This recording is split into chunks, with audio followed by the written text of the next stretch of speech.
All right, guys, can we go like at least 2 weeks without allegations of a YouTuber coming out? Allegations, Google Docs, people being exposed for multiple different things. And in today's episode, we got the odd one out. In case you don't know who this guy is, he's a super successful YouTuber, over 20 billion subscribers, yes. And I don't know if this is going to be shocking to people, but I do enjoy his content. I don't think a lot of people expect Sensitive Society to enjoy the odd one out, but you know, I enjoy his content. I was a bigger fan back in the day. And yesterday, this big expose, if you will, came out about him. How everything got started was pretty much this post right here that went pretty viral with 8 million views in a day. YouTuber The Odd One Out is under controversy after allegedly firing his animation team. Within minutes, people were running with the narrative that The Odd One Out was a horrible person. Long story short, he was the new Hitler. He was the cartoon version of Hitler, if you will, the furry version of Hitler. And it's like I always say, there's always two sides to a story. The amount of times that we've seen someone being accused of doing something, then later it turns out that that was never the case, is insane. So the artist that got let go said this on Discord. At everyone, so the entire Odd One Out team has been fired, which means my main source of income is gone. Which, once again, if you just read this, you're like,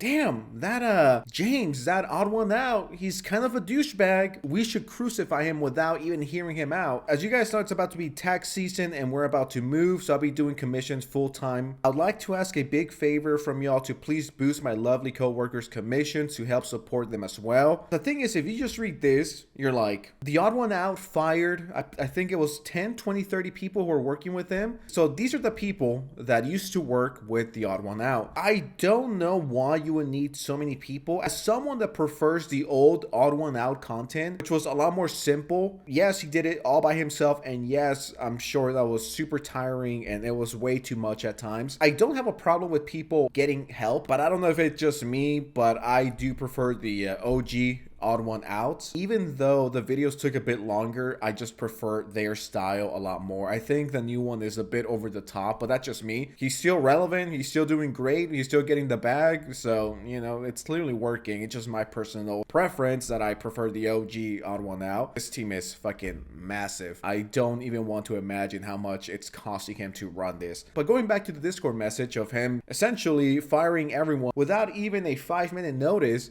I guess you could be like, yeah, this is bad and it's kind of douchey and rude, but at the same time, people need to understand that you're running a business. This legitimately happens with every single business to ever exist. If you're losing money or you're not making as much money as you were at one point, you need to let people go, and that's literally every business to ever exist ever. This person says, genuinely, what situation would you have to be that requires you to fire your whole animation team? Do people not know how businesses work? The worst thing that you could say about this situation so far, because James did respond to it, and we're gonna get into it in a bit. As of right now, the worst thing that people could say about James is that he was a shitty, inexperienced boss. So someone made this tweet, and they say, do people think that YouTubers are just supposed to bankrupt themselves to continue paying their staff when their business becomes unprofitable? I was concerned and low-key scared with the amount of people that I saw saying, yeah, James should go bankrupt. The fuck? Tell me you've never ran a successful business without telling me you've never ran a successful business. What made the situation go from gossip, drama to just shut the fuck up, what are you people doing, is the following Discord messages from the same person that pretty much got this out there and told everyone about it. Hey, don't be taking screenshots of this and posting it online. It's not anyone's business. Whoever posted it on Reddit, delete it. What do you mean it's nobody's business when you're the one putting it out there? Unless I'm tripping and this was a private Discord that only a handful of people were in, that's one thing. This server definitely has over 40 people. Out of 40 or 50 people that might be in that server, don't you think at least one is going to screenshot it? This is exactly what I mean when I say stuff like some stuff should say private. Some stuff needs to be dealt with behind the scenes. Not everything needs to be made public in this huge, massive spectacle. Because now the Odd One Out became public enemy number one, who hates his workers and who isn't fair to them and is a horrible boss, and he deserves his downfall, and all of this other crazy stuff that is so fucking cringe and stupid. And I mean, I feel bad for the guy, especially when we get his response and he went above and beyond with his employees. I mean, just check this out. The Audible Now says, there's been some discussion online about changes to my team, and I want to clear a few things up. We still have an animation team, but wait, this Discord user told me that everyone got fired. What? And the artists working on future projects will continue to be credited in the videos they participate in making. Over the years, I've worked with a lot of really talented freelancers on a project by project basis depending on the needs of the video. Now, essentially what this means is if I need someone to draw this or make this or do this, I'll just, for example, I'm not saying this is exactly how he did it, but it's like, okay, I need someone to do this, so let me hire them on Fiverr, for example. Once again, I'm not saying this is what James did. I'm just giving an example. I'm gonna do the audio, and I need someone to do the editing, and I need someone to do the After Effects. I need someone to make the thumbnail. I cannot do everything all at once, so let me hire people to do these individual jobs for this specific video. My team size has always fluctuated. Freelance creative work often shifts as projects evolve, and right now I'm working on scaling the team to focus on more condensed roles. Last year, despite having a sizable team, we only released 3 videos. Holy shit. Is that true? 4 videos per year is crazy. I mean, he's still getting massive views. Like, this guy is as relevant as ever, and he has his own Netflix TV show. Even if these videos got 20 million views and you only made 4, I don't think that covers a 20 to 30 people staff. You're either doing this at a loss or barely breaking even. This was never a reflection of anyone's talent or the work they did. Many of these people helped build the channel, and I'm grateful for the time. This was not an easy thing to do. No one wants to fire anyone. Unless you're fucking evil, no one legitimately likes firing people. It sucks, but unfortunately, that's life. People get fired all the time, and is it fair? Fuck no, it is not fair. Sometimes they fire you for the dumbest fucking reasons, and it's not even your fault. James continues, I had one-on-one conversations with every artist involved and had face-to-face conversations with everyone locally. This was not some cold, insensitive breakup text. Some of the artists I've worked with have been part of the channel for a long time, and because of that, I tried to handle these things in the most respectful way possible. I provided severance packages to all full-time freelancers. Now, in case you guys don't know, a severance package is just benefits and pay, of course, that employees may be entitled to. Not everyone is forced to give these out. It's just there to support you for a few months while you get a new job. James, Twitter told me that you were evil and I should be burning my Audible Now plushie. So not only did he go above and beyond for his employees, he also gave them severance packages, kept it to himself, kept it on the low when he didn't need to. Like, not to glaze James, but like,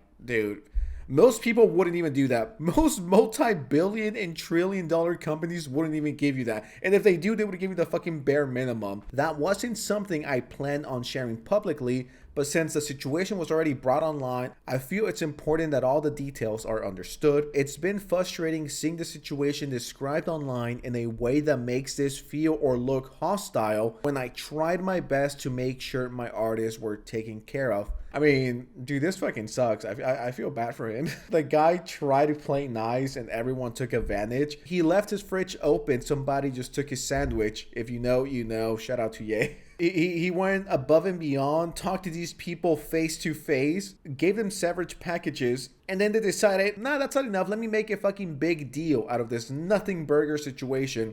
Let me blow it out of proportion. So James had to give severance packages to what, 10, 20, 30 people? And yet they're treating him online like he's some villain or like he did something wrong. Nothing about this was easy. Managing a large creative team comes with a lot of responsibility, and I tried my best to do right by the people I worked closely with. Fair, W. I've also told many of them that I'm happy to serve as a reference for future opportunities because they're talented artists. It would be selfish for me to keep these artists on hold with no projects or consistent work coming their way, so I made the tough decision. I want nothing but the best for my team. I apologize if it felt sudden. I was extremely hesitant to make the decision myself, but again, with no other jobs to offer at that time, this was the best way to move forward. And he links the artists and their portfolio in the description. So And he did, you know, he uploaded it to Twitter. It's right here. This is part 1 billion of waiting for the other side to speak out. I don't know how many times something like this needs to happen for people to just be like, let's wait before we unsubscribe,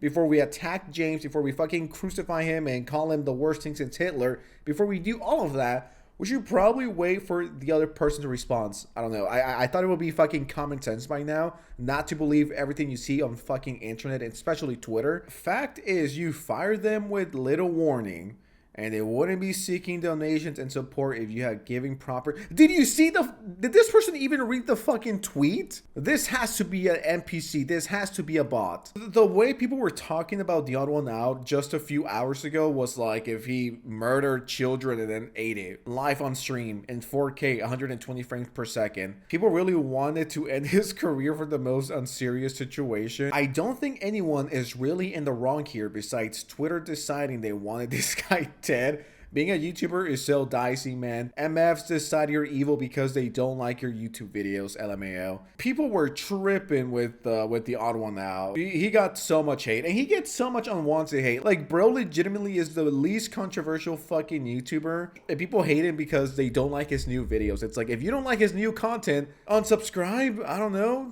You do know you have free will. But anyways, free my amigo James. He beat the allegations, and Twitter fucking sucks. Anyway, subscribe and drop a like, or else Twitter users will come after you. See ya.